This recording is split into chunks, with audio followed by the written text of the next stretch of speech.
बिस्मिल्लाहिर्रहमानिर्रहीम। अस्सलाम वालेकुम friend, welcome back to my channel Parinaz vlog. कैसे हैं आप सब लोग? मेरे ख्याल से आप सब ठीक होंगे और अल्हम्दुलिल्लाह मैं भी ठीक हूँ। Thank you so much friend, मेरे चैनल को वॉच करने के लिए और मुझे सपोर्ट करने के लिए। Thank you so much. तो चलिए हम अपने टॉपिक पे आते हैं और आज हमारा टॉपिक है हसद, जेलसी। तो आपसे पहली बात तो आप खुश हो जाइए, क्या आप इस काबिल हैं कि लोग आपसे जेलस हैं? ठीक है, तो जेलस सिर्फ वही होते हैं हमसे जो हमारा मुकाबला नहीं कर सकते। तो फ्रेंड्स, ऐसे लोगों पर हमें पहले तो तरस खाना चाहिए। ये काबिल रहम है, इन पे रहम कीजिए और इनके शर से बचिए। हर चीज़ हर एक को बताने वाली नहीं होती है फ्रेंड्स। आप अपनी चीज़ों को राज रखें और इन हासदीन से बचें। हासदीन से नहीं, हमें कुरान में हुक्म हुआ है कि हमें हसद के शर से बचना चाहिए। और ये जो हसद होता है ना, ये एक नहीं आता है। लोग हम अपने दिल में, और हर हासदीन आपका बुरा नहीं चाहता है। हसद हो जाती है इंसान में, इसीलिए हसद के शर से बचना का हमें हुक्म मिला है फ्रेंड्स। और हासदीन वो होता है जो आपका बुरा चाहता है, जिसमें नज़र बद होती है, जो आपको आपकी कामयाबी देख के ये सोचता है कि ये नहीं चाहता है कि वो खुद भी कामयाब हो और कुछ करे।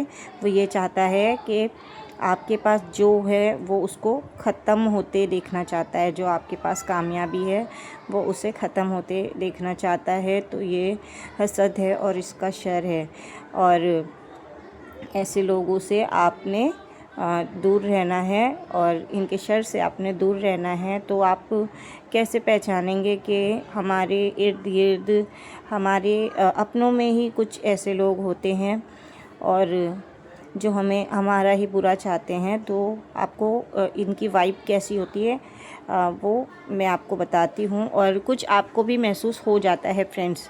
तो ये ऐसे होते हैं ना कि अगर ये आपके घर में आते हैं या आप उनसे मिलते हैं तो आपके की जो रूह है वो भारी हो जाती है। आपको एकदम आपका घर भारी हो जाता है। अगर ये आपके घर में आते हैं तो आपका घर भारी हो जाता है कि मतलब अच्छा नहीं लगता है, एकदम घबराहट सी होने लगती है। इनसे मिलने के बाद ऐसा लगता है क्या कमी है हम में।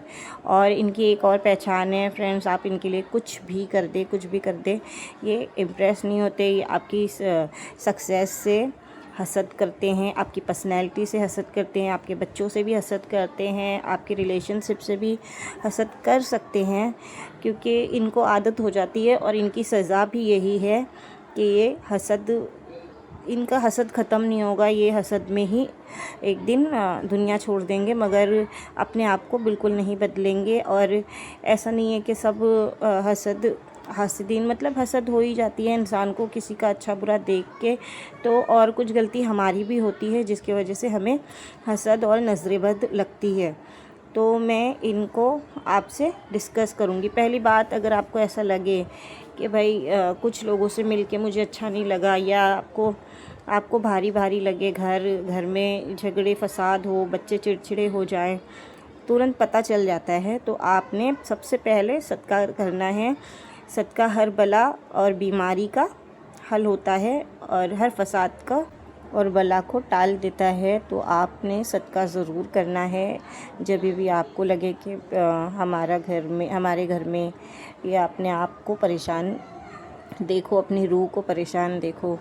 और हसद बरहक है, नज़र बरहक है, होती है, हमारे नबियों से भी लोगों ने की है।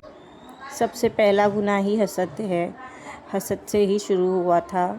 और हमारे आदम अलैहिस्सलाम से शैतान ने हसद की थी, जिसकी वजह से वो लोगों की नज़रों में ज़लील हुआ है और ता क़यामत तक होता रहेगा। तो ये हासदीन के लिए भी एक सबक है कि ये शैतान को देख के ही समझ लें कि ये अच्छा नहीं है।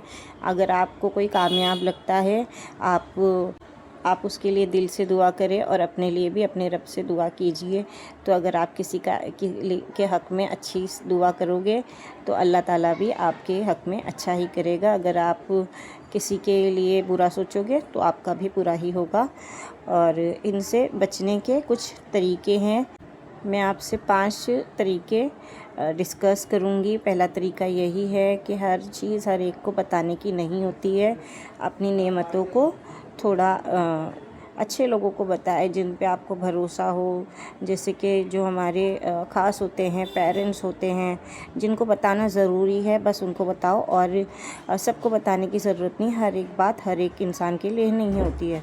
और दूसरा है फ्रेंड्स के सदका कीजिए। जब भी आपका दिल बेहाल हो, बुरा लगे आपको, आपकी जो रूह है वो वज़नी लगे, आपके घर में फ़साद फैला हो, झगड़े हो, बच्चे बीमार हो या चिड़चिड़ेपन में हो, तो ये हसद और नज़र की वजह से होता है।